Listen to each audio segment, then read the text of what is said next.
오늘은 따뜻한 동행으로 이제 함께하는 두 번째 시간인데요.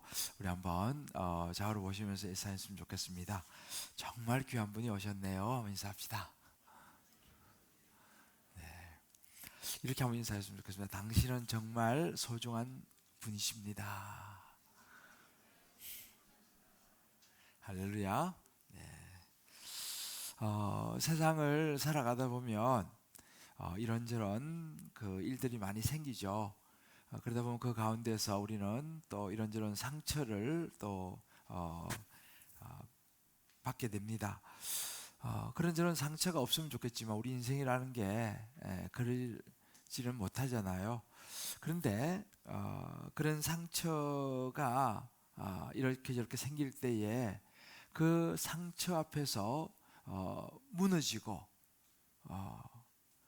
좌절하고 때로는 심지어 자기 어, 생명까지도 내려놓는 그런 안타까운 그런 사람이 있는가 하면 그 상처를 딛고 일어서서 다시 하나님 앞에 돌아와 그 상처를 우리 인생의 약재료를 삼아서 다른 사람을 오히려 살려내는 그 상처가 별이 되는 그런 사람들도 있습니다.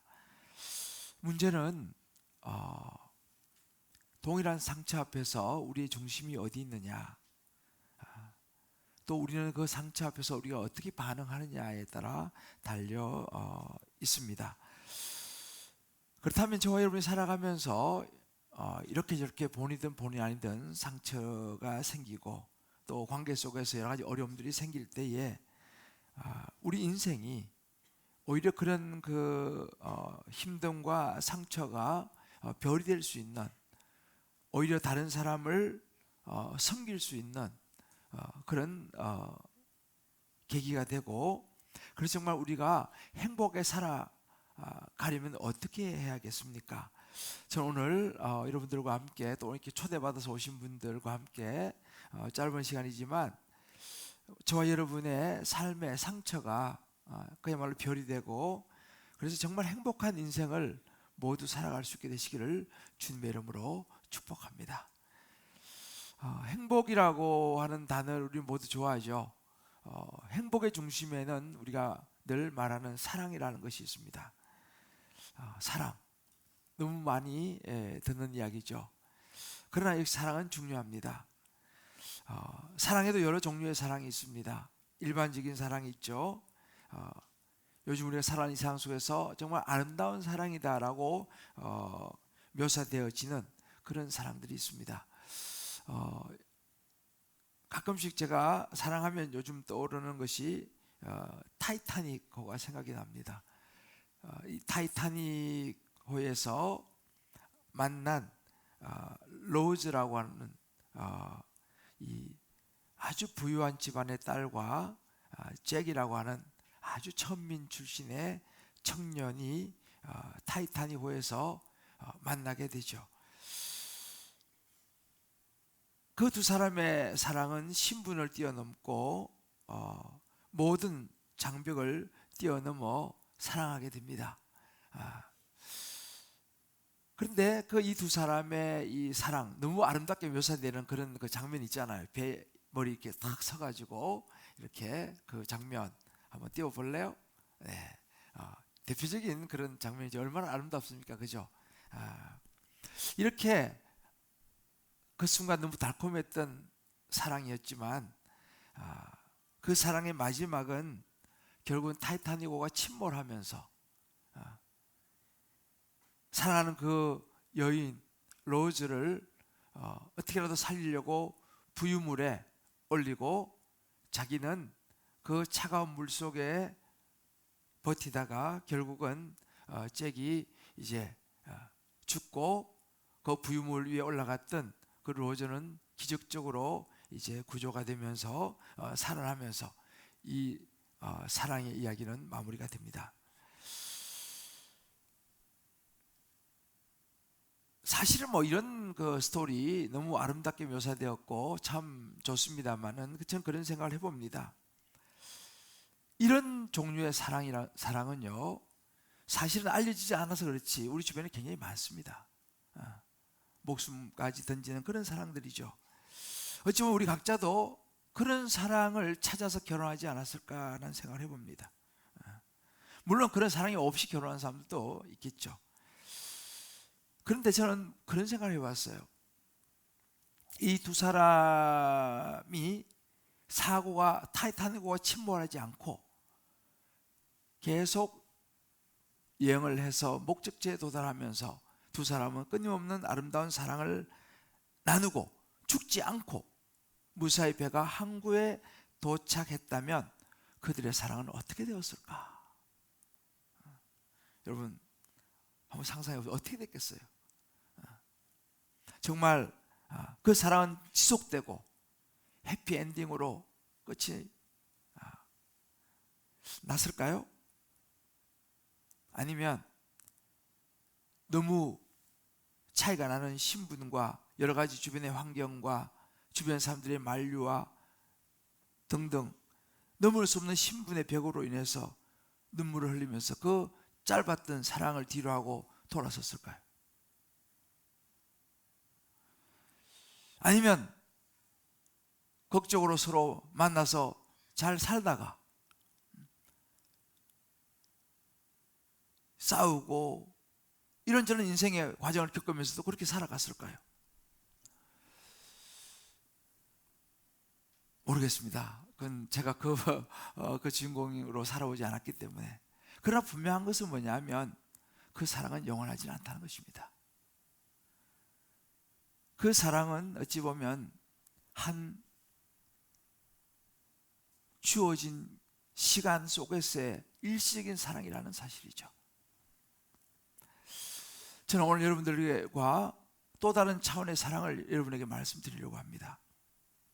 이 사랑은 일시적이지 않습니다.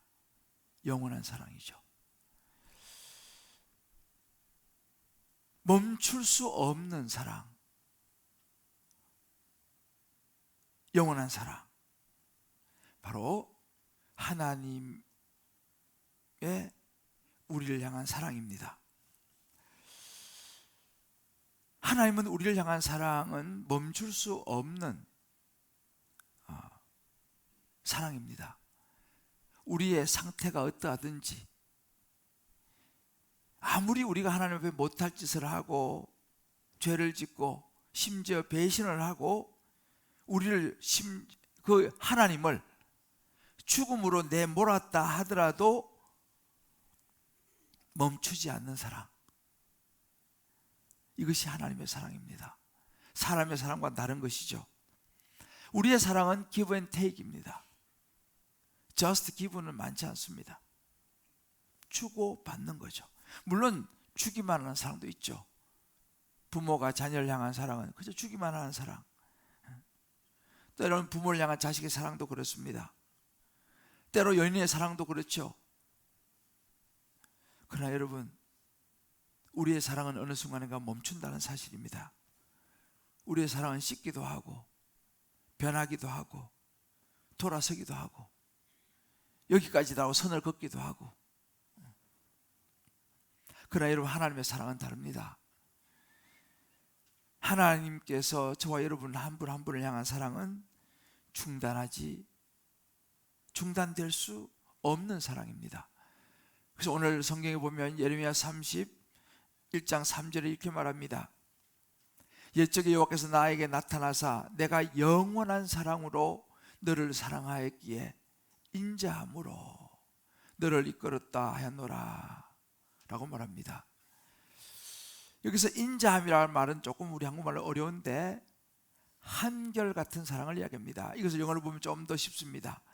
I've loved you, my people, with an everlasting love.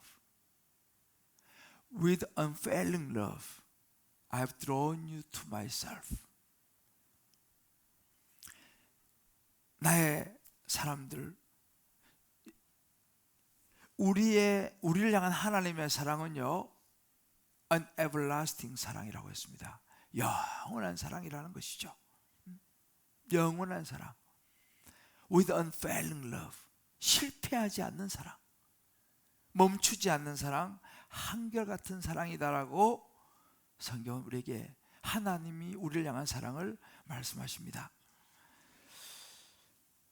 이 사랑을 가장 잘 표현하는 것이 요한복음 3장 16절로 17절 말씀입니다. 여러분 너무 잘 아시는 말씀이죠. 하나님이 세상을 이처럼 사랑하사 독생자를 주었으니 이는 그를 믿는 자마다 멸망하지 않고 영생을 얻게 하려 하심이라. 하나님이 그 아들을 세상에 보내신 것은 세상을 심판하라 하심이 아니요 그로 말미암아 하나밖에 없는 아들 예수님을 우리를 위해서 이 땅에 보내시고 우리 위해 모든 죄를 담당하시고 십자가에 못 박혀 죽으심으로 우리의 모든 죄를 사하시고 구원해 주시기 위해서, 다시 말하면 세상이 구원을 받도록 하기 위해서 하나님은 하나밖에 없는 아들을 이 세상에 보내셨습니다. 이것이 예레미야 선지자는 말하기를 이 사랑은 잠시의 사랑이 아니라 an everlasting love, 영원한 사랑, unfailing love, 실패하지 않는 사랑, 한결같은 사랑이라고 이야기합니다. 기독교가 2000년의 시간을 지나오면서 실패하지 않았던 이유, 멈추지 않았던 이유, 수많은 박해와 정말 어려움 속에서도 이 기독교가 오늘날까지 올 수 있었던 것은 바로 이 하나님의 사랑 때문이었습니다. 영원한 사랑이죠. 하나님의 사랑은요, 자격이 있는 사람에게만 주어지는 것이 아닙니다. 모든 사람, 심지어 우리는 그 사랑을 받을 만한 자격이 없을지라도, 그런 죄인일지라도 하나님의 사랑의 대상이 된다는 거예요. 그래서 로마서 5장 8절 말씀 보면 이런 구절이 있습니다. 우리가 아직 죄인 되었을 때에, 우리가 의인이 아니에요, 우리가 깨끗해서가 아닙니다. 우리가 아직은 죄인의 자리에 있을 때에 예수님께서 우리를 위하여 죽으셨어요. 왜? 그 죄를 사함 받아야지 우리가 영원한 생명을 얻을 수 있기 때문이죠. 그래서 예수님께서 그걸 아셨기 때문에 우리를 위해 죽으심으로 하나님께서 우리에 대한 자신의 사랑, 내가 너를 이렇게 사랑하노라, an everlasting love, 영원한 사랑으로, unfailing love, 실패하지 않는 사랑으로 내가 너를 사랑한다는 것을 확증해 주시고 보여주시기 위해서 하나밖에 없는 아들을 내어주신 사랑을 이야기하고 있습니다. 하나님은 저와 여러분이 이 사랑을 꼭 알기를 원하십니다. 그 사랑을 알고 느끼고 맛보고 그 사랑 안에 저와 여러분이 행복하게 살아가기를 하나님은 원하십니다. 할렐루야. 제가 오늘 중요한 질문을 하나 던져보겠습니다. 여러분, 우리가 살아가면서 왜 삶이 변화가 없을까요? 여러 가지 대답도 있습니다만 사람이 언제 변하느냐 하면요, 하나님의 사랑을 진정으로 깨닫게 될 때 변화가 돼요. 그냥 피상적으로는 사실은 어렵습니다. 목사라 하더라도 피상적으로 하나님의 사랑을 말로 해가지고는 삶은 변화되지 않아요. 목사의 자녀라 하더라도, 수십 년 신앙생활하는 장로, 권사, 집사라 하더라도 이 하나님의 사랑을 그저 표면적으로만 알아서는 그 사람은 근본적으로 변화되지 않습니다. 잠시 변한 것처럼 보이죠. 성경에서 가장 놀라운 변화를 일으킨 사람이 한 사람이 있습니다. 바로 사도 바울입니다. 이 바울이라고 하는 청년, 이 사울이라고 하는 이 청년, 이 나중에 바울이라는 이름으로 우리에게 알려졌습니다만은 원래는 잔인한 종교 테러리스트였습니다. 아주 악명 높은 예수 믿는 사람을 잡아다가 죽이는 그런 테러리스트였습니다. 그날도 이 사울이라는 청년은 예수 믿는 사람을 잡아서 죽이기 위해서, 요즘으로는 다마스커스죠. 옛날에 우리 성경 다메섹, 지금 지명으로는 다마스커스, 다마스커스로 향하던 중에 부활의 주님을 만났습니다. 그가 예수 믿는 사람을 죽이러 가던 그 다마스커스 도상에서 나타난 예수님께서 그 사울 청년에게 이렇게 말합니다. 사울아, 사울아, 왜 나를 이렇게 박해하느냐? 사도행전 9장 4절 말씀 보게 되면요, 말합니다. 갑자기 놀라운 빛이 비쳤습니다. 땅에 엎드려졌습니다. 그때 소리가 들렸습니다. 사울아, 사울아, 내가 어찌하여 나를 박해하느냐? 조금 전까지만 해도 살기 등등하던 그 사울이란 청년, 최고의 엘리트요, 최고의 당시 바리새인 가문이요, 최고의 잘나가던 사람이었는데 그 예수님의 음성을 듣고 꼬꾸라집니다. 그리고 비로소 예수님을 주로 고백하게 됩니다. 그리고 그는 바뀌었습니다. 종교 테러리스트였던 이 사울이라는 청년이 예수님을 만나고 그의 삶이 완전히 변화가 됩니다. 그러면서 그는 고린도서 13장에 보게 되면 사랑을 이야기하죠. 사랑이 무엇인지를 그는 깨닫게 된 것입니다. 그 사울이라는 청년이 예수님 만나고 바울의 삶을 살아가면서 여러분이 잘 아시는 사랑은 오래 참고, 사랑은 온유하며, 사랑은 무례히 행치 아니하며, 사랑은 끝까지 견딘다라고 말하는 하나님의 진정한 사랑을 바울이 깨닫게 됩니다. 그리고 이야기를 하죠. 그가 예수님을 제대로 만났을 때에 하나님의 깊은 사랑을 경험하게 된 것입니다. 그리고 그의 생은 완전히 바뀌었습니다. 물론 그때부터 그의 삶은 힘든 고난의 연속이었습니다. 어찌 보면 잘 나가던, 세상에서 너무너무 잘 나가던 사람이었죠. 학벌로나 실력으로나 어떤 면에서도 정말 최고의 잘 나가던 그 바울이 예수님 만나고부터 그의 인생은 참 고난으로 점철됩니다. 예수의 복음을 전하기 위해서 그는 수많은 고난을 겪었습니다. 그런데 있죠, 바울은 참 행복했다고 이야기합니다. 그의 인생의 마지막에 디모데후서 4장 7절로 이렇게 말합니다. 나는 선한 싸움을 싸우고, 내 인생이 만만치 않았지만 나는 선한 싸움을 싸우고 나의 달려갈 길을 마치고 믿음을 지켰다라고 고백합니다. 그러면서 그 마음의 소망이 이제 후로는 나를 위하여 의의 면류관이 예비되었다라고 그는 고백합니다. 삶은 세상적인 눈으로 볼 때는 예수 믿고 고난과 핍박과 참 굶주림과 때로는 죽을 뻔하면서 그렇게 살아갔지만, 그 이전의 삶과는 달리 그는 하나님의 깊은 사랑을 깨달았을 때 그는 이제 인생의 목적이 정해졌어요. 인생의 방향이 딱 정해졌습니다. 하나님을 위해 살아가는 삶이었죠. 그는 그런 삶을 마지막까지 살았습니다.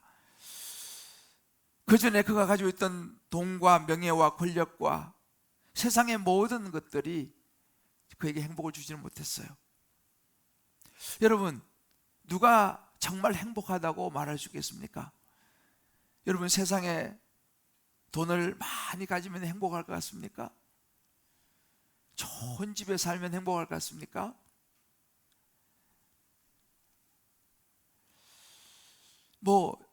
잠시 동안 행복할 수 있겠죠. 내가 원하는 일들이 잘 풀리면 잠시는 행복할 수 있겠죠. 근데 저는 사실은 그렇게 끝까지 나는 너무 행복하다고 하면서 세상을 떠나는 사람을 별로 많이 보지는 못했습니다. 우스갯소리로 그런 이야기를 합니다. 유명해지면 피곤하다고요.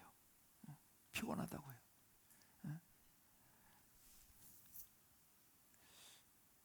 이재용 회장이 여러분 행복할 것 같습니까? 저는 가끔씩 그런 생각, 목사기 때문에 제가 이제 섬기던 교회, 사랑의 교회, 우리 서초동 사랑의 교회에 제가 있다가 이제 교회를 개척했는데 가끔씩 그런 생각 해봐요. 오정현 목사님이 행복할까? 김대조 목사가 행복할까? 그런 생각을 해봐요. 여러분 누가 더 행복하겠습니까? 두 사람 다 행복하겠죠.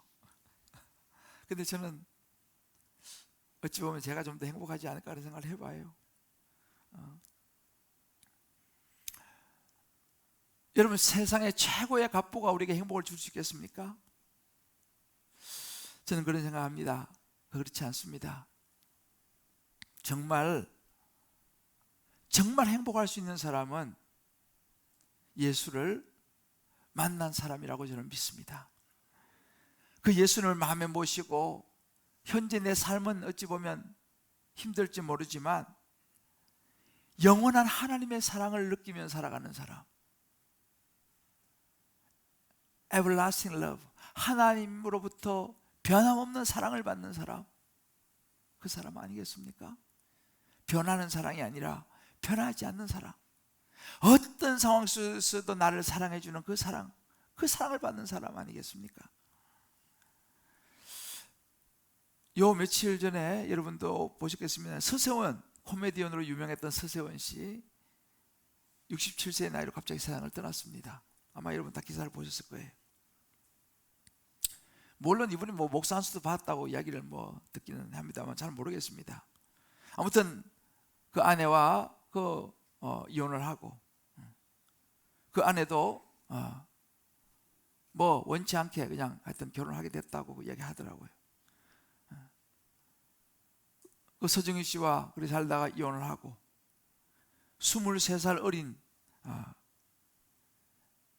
다른 여자를 만나서 재혼을 하고 그리고 이제 캄보디아로 가서 거기서 호텔, 부동산, 카지노 이런 여러 가지 사업에 손을 대서 엄청난 재력가라고 이렇게 알려집니다. 맞는지는 모르겠어요. 근데 제가 이제 그분에 대한 기사를 쭉 읽어보면서 저는 그분의 인생에 대해서 이야기하려고 하는 것은 아닙니다. 그건 하나님만 아시니까요.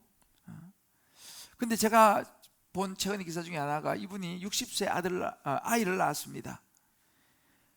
근데 한 신문사에 인터뷰를 했어요. 이분이 이렇게 하겠습니다. 60살에 낳은 아기가 나의 인생을 새롭게 시작할 용기를 주었다 이렇게 얘기했어요. 60세에 낳은 아기가 자기 인생을 새롭게 시작할 용기를 주었다.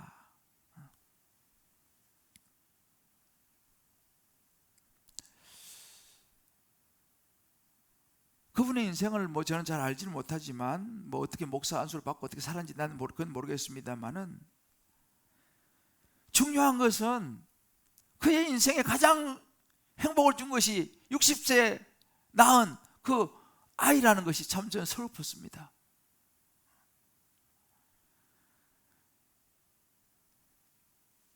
인생이라는 것은 이렇게 만나고 헤어지고 이런저런 사연이 많은 것이 인생 아니겠습니까? 누구도 외연 없죠. 근데 무슨 일인지 모르지만 병원에 가서 링겔을 맞다가 갑자기 심정지가 세상을 떠났다는 거예요.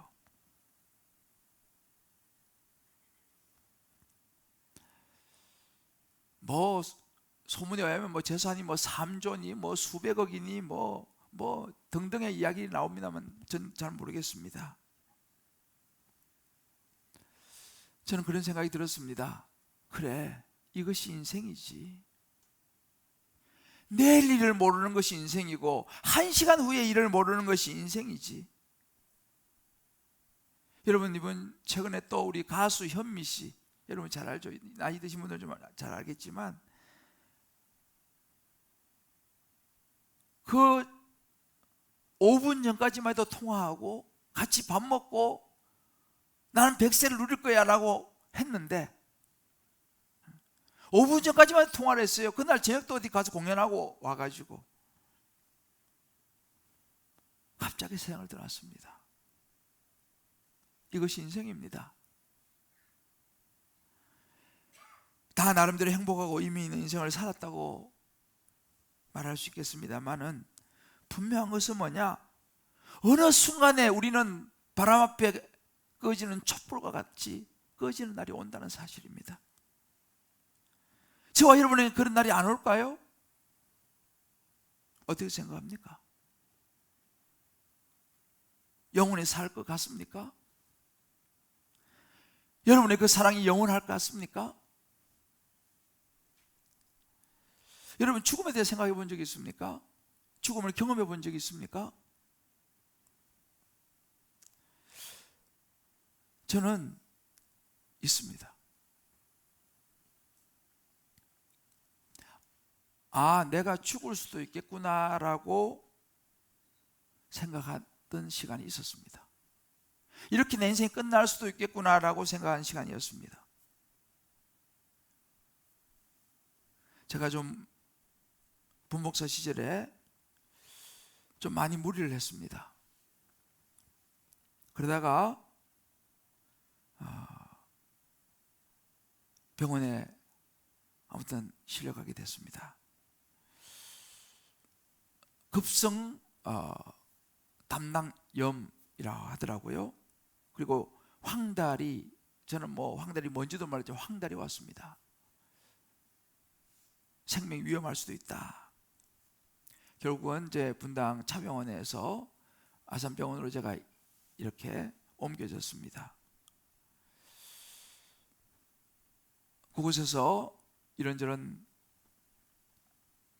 수업을 받고 이제 수술을 해야 된다는 결정이 났습니다. 그래서 전신 마취를 하고 이제 수술을 받아야 했어요. 그 전날부터 여러 가지 이제 이게 준비도 시키고 하고 이제 수술 받을 시간이 되어서 수술실로 이제 가는 시간이 되었습니다. 그때 제가 걸어서 가는 것도 아니더라고요. 침대에 누워서 가는데 제가 걸친 것이라고는 딸랑 가운 한 장, 전부였습니다. 가운 한 장을 딱 걸치고 걸어서 다니고 침대에 누운 채로 제 침대를 그 병원 그 간호하신 분이 밀고 수술실로 가는 시간이었습니다.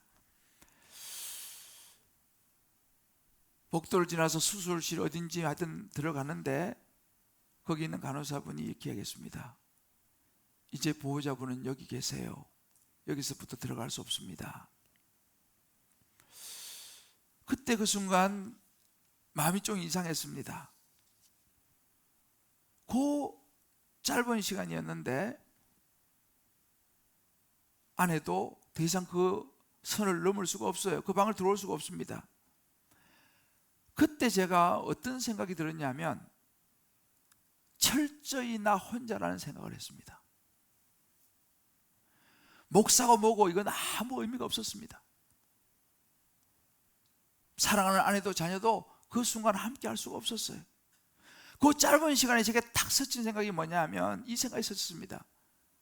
이제 내가 전신 마취를 하고 수술을 하게 되는데 그런 일이 안 생기겠지만 천만 분의 1이라도 못 깨어날 수도 있다라는 생각을 제가 했습니다.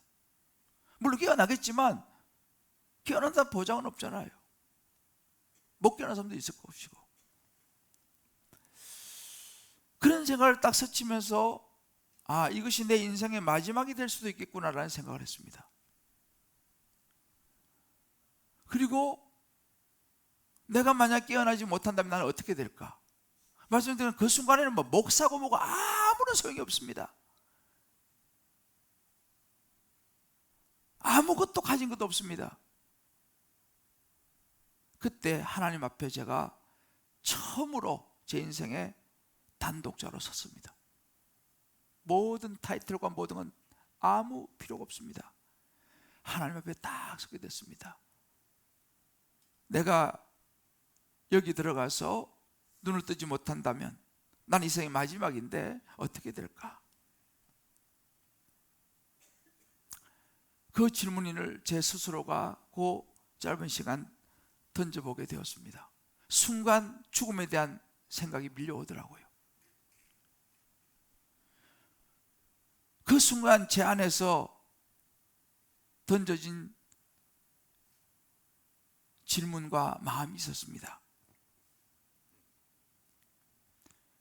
영접하는 자, 곧 그 이름을 믿는 자에게는 하나님의 자녀가 되는 권세를 주셨으니, 말씀이었습니다. 예수님을 영접하는 자, 예수를 믿는 사람은 하나님의 자녀가 돼서 천국을 간다고 했는데, 나는 예수 믿지 않는가? 그래, 나 예수 믿지. 예수님이 나를 십자가에 죽으시고 부활하신 나 믿지. 그렇다면 난 천국에 갈 거 아닌가? 그렇지, 난 예수님에게 천국 갈 것이지. 그렇다면 걱정할 것이 무엇이냐?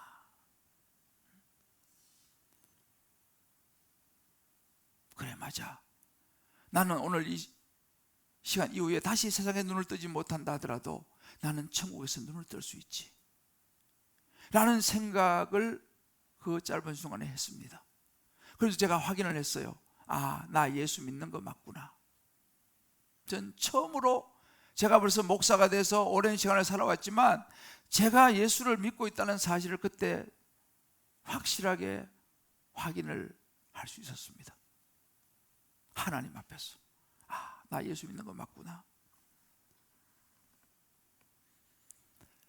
그 생각을 하니 그 순간에 마음에 평안이 쫙 몰려왔습니다. 그래, 맞아. 이것이 내 생의 마지막이 될지라도 난 천국에서 눈을 뜰 수 있지. 그 죽음 앞에서 무슨 거짓이 있겠습니까? 정말 정직해지더라고요. 하나님 앞에서. 그 짧은 그 시간에 그 수많은 생각이 스치고 수술대에 도착을 했어요. 저를 수술대에 옮겨놓더라고요. 지금도 잊을 수가 없어요. 의사 선생님이 저에게 그런 거예요. 선생님, 이름이 뭔가요? 네, 아무개입니다. 하나, 둘, 셋 좀 세려보세요. 하나, 둘. 근데 누가 나를 막 깨우는 거예요. 막 깨우는 거예요. 누가 나를 이렇게 깨우나? 마치 잠을 자다가 일어난 듯이 누가 나 이렇게 깨우지? 그러면서 눈을 떴어요. 이것이 제가 수술 이후에 깨어나는 순간이었어요.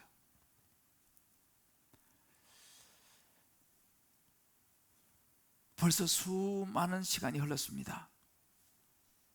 그러나 저는 그 시간을 잊을 수가 없습니다.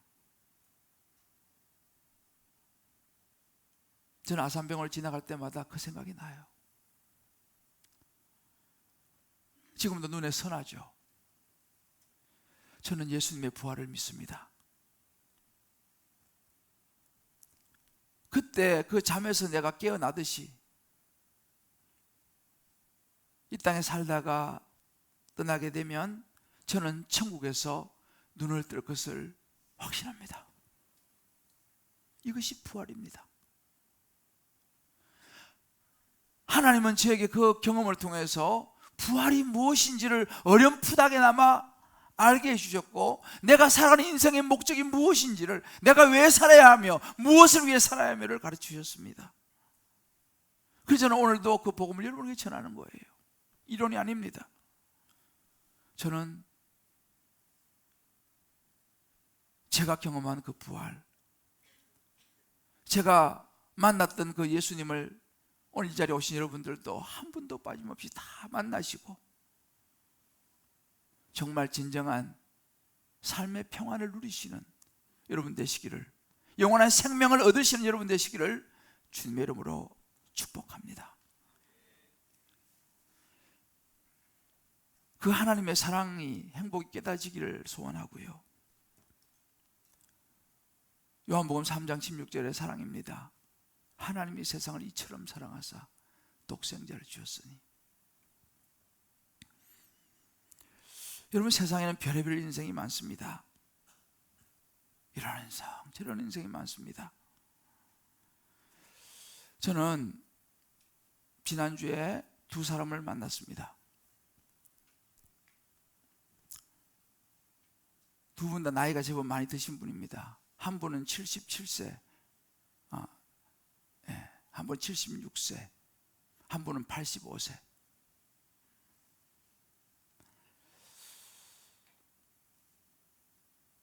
이분들은 85세, 76세를 사시고 인생이 너무 행복하다고 말씀하시는 분들이었습니다.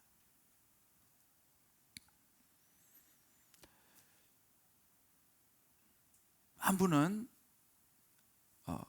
김상봉 목사님이십니다. 우리 교회도 한번 우리 임직식에 안수위원으로 몇 번 오셨죠. 지난주에 우리 그 독립교단에서 안수식이 있었습니다. 저도 이제 안수위원으로 초대를 받아서 가서 이제 안수하러 갔었는데, 거기는 이제 목사의 길을 처음 시작하는 사람들이 이제 137명이 앉아 있습니다. 그분들에게 축사하면서 김상봉 목사님이 갑자기 행복 이야기를 하시더라고요. 행복 이야기, 사랑 이야기를 그 자리에서 하는 거예요. 그러면서 자신의 지금까지 그분이 85세신데 지금까지 살아오면서 자신의 행복을 두 가지로 딱 정리를 해 주셨어요. 자기는 이것 때문에, 이 두 가지 때문에 자기 인생은 너무너무 그동안 행복했다고. 그 첫 번째는요, 자신이 예수를 만나서 너무 행복했다고 이야기했습니다. 무엇보다도 자신이 살아오면서 하나님의 영원한 사랑의 대상이 되었다는 것을 깨닫고, 그 누구도 자기를 사랑하지 않아도 하나님이 자기를 영원한 사랑으로 사랑해 주신 것을 자기가 알았다는 거예요. 자기가 너무 부족한데, 너무 부끄러운 것도 많은데 하나님이 영원한 사랑으로 자기를 사랑하시는 그 사랑을 자기가 깨닫고 자기는 너무너무 행복하게 살아왔다고, 지금 자기 너무 행복하다고 고백했습니다. 두 번째 자기 인생의 행복은 29살에 절대 주권자 하나님을 만난 것이라고 했습니다. 29살에 그는 하나님을 인격적으로 만나고, 그때부터 내 주여 뜻대로 행하시옵소서 라고 자기의 인생과 뜻을 하나님께 맡기기 시작했다는 거예요. 그랬더니만 너무 인생이 쉽더라는 거예요. 내 뜻이 아니라 29살 때까지 내가 어떻게 하고 내가 어떻게 하고 내가 어떻게 하고 너무 힘들었는데, 29살에 우리 인생의 주권자이신 하나님을 만나고, 하나님, 내 뜻이 아니라 하나님 뜻이 이루어지기를 원합니다 라고 고백하면서 사니까 자기 인생이 너무 행복하더라는 거죠. 그러면서 이렇게 마무리했습니다. 여러분도 저처럼 이렇게 행복한 인생을 사셨으면 좋겠다고.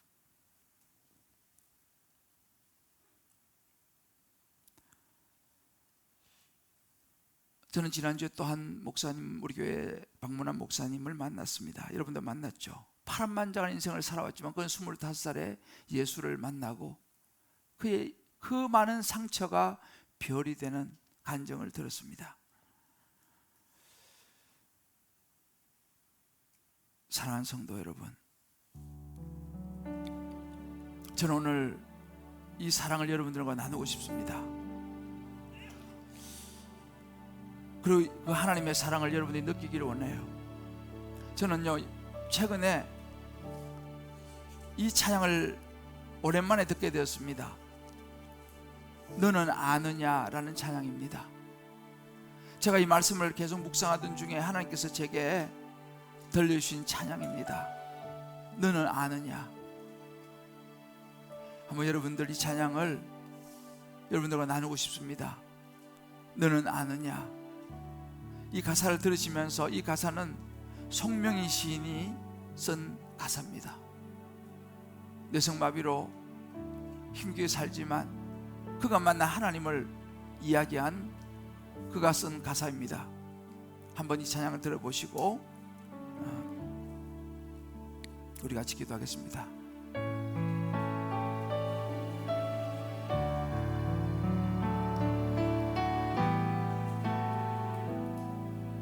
내가 너를 얼마나 사랑하는지 너는 아느냐.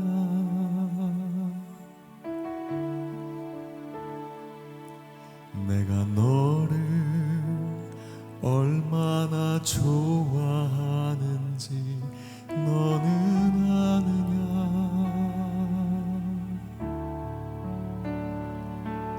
내가 너를 얼마나 기다렸는지 너는 아느냐.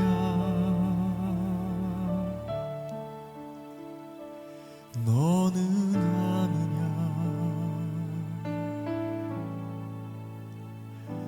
너는 아느냐.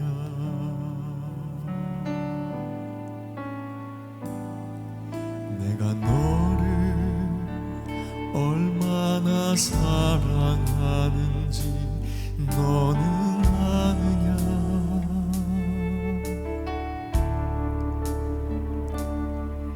내가 너를 얼마나 좋아하는지 너는 아느냐.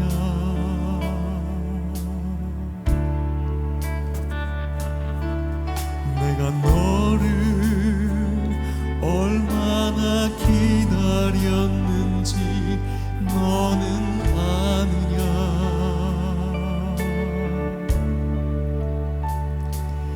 너는 아느냐.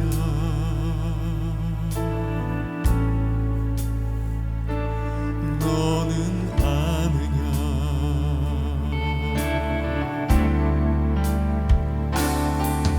내가 너를 살리려 나의 생명을 주었고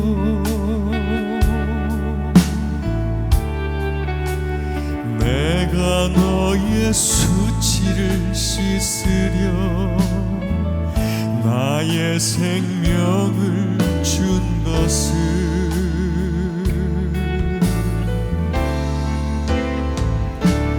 너는 아느냐. 나의 은혜를 얼마나 알며 내 사랑의 노래를 너는 아느냐. 맞습니다. 여러분 아세요? 하나님 여러분을 얼마나 사랑하는지.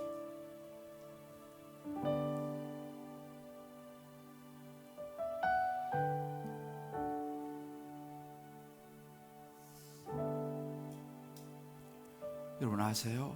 하나님 여러분을 얼마나 좋아하는지, 얼마나 기다렸는지. 예수님은 저와 여러분을 살리기 위해서 생명을 주셨습니다. 우리의 죄와 허물 수치를 씻기 위해서 십자가에서 생명을 내어주셨습니다. 그런데 우리는 그 은혜를 얼마나 알고 살아가고 있습니까? 주님 말씀하셨습니다.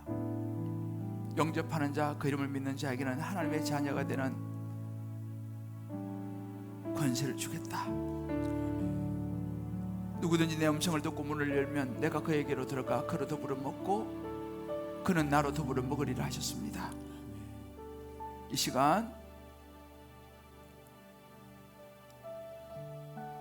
우리 각자가 눈을 감아도 좋고 뜯어도 좋습니다. 하나님, 내가 다 이해하지 못하지만 하나님이 나를 향한 그 사랑, 그 예수님 저도 내 마음에 모셔드리고 하나님의 그 사랑, 영원한 사랑, 실패하지 않는 사랑의 자녀가 되기를 원합니다. 지금까지 내가 교회는 오래 다녔지만 심지어 목사까지 되었지만 아직 제가 그 하나님의 사랑을 진심으로 받아들이지 못했다면 이 시간 하나님, 내가 그 주님 그 사랑을 내가 이제 받아들이길 원합니다. 그런 마음이 드시는 분이 있으시면 눈을 감고 조용히 오른손을 왼쪽 가슴에 얹어 보십시오. 제가 이를 위해서 기도하겠습니다. 하나님의 그 사랑을 피상적으로가 아니라 이제 정말 제가 제 마음으로 하나님의 그 사랑 예수 그리스도를 내 마음에 모셔드리겠습니다 라고 하시는 분, 교회를 뭐 얼마나 다녔냐가 중요한 게 아닙니다.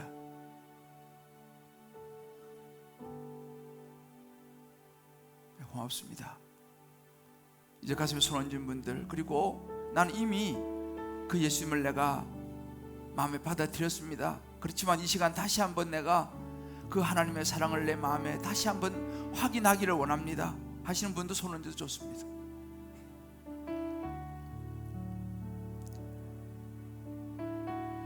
이제 그러면 저를 따라 작은 소리로 기도할 때에 하나님의 사랑이 그 예수 그리스도의 십자가의 보혈 은혜가 저와 여러분에게 임하게 될 줄을 믿습니다. 주 예수님, 주 예수님, 나는 죄인입니다. 나는 죄인입니다.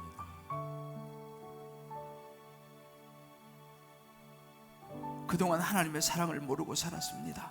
그동안 하나님의 사랑을 모르고 살았습니다. 이제 제 마음의 문을 열고 이제 제 마음의 문을 나의 수치를 씻기 위해서 열고 나의 수치를 씻기 위해서 생명을 내어주신 생명을 내어주신 십자가에서 나를 위해 죽으시고 십자가에서 나를 위해 죽으시고 부활하신 부활하신 예수님을 예수님, 내 마음에 모셔드립니다. 내 마음에 모셔드립니다. 들어오셔서 들어오셔서 저의 인생의 주인이 되어 주십시오.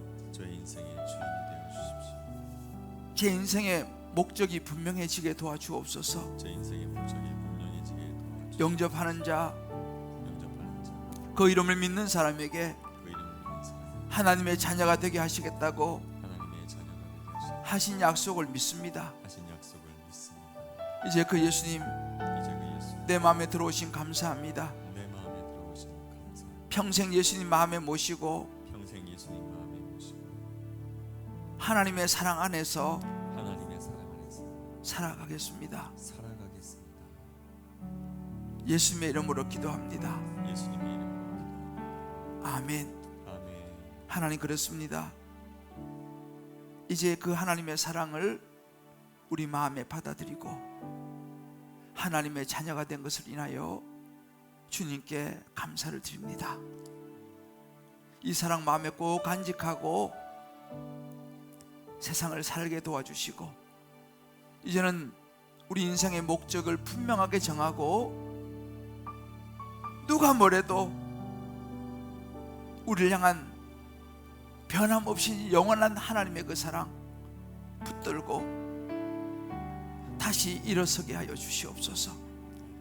하나님의 실패하지 않는 사랑 붙들고 살아가게 하여 주시옵소서.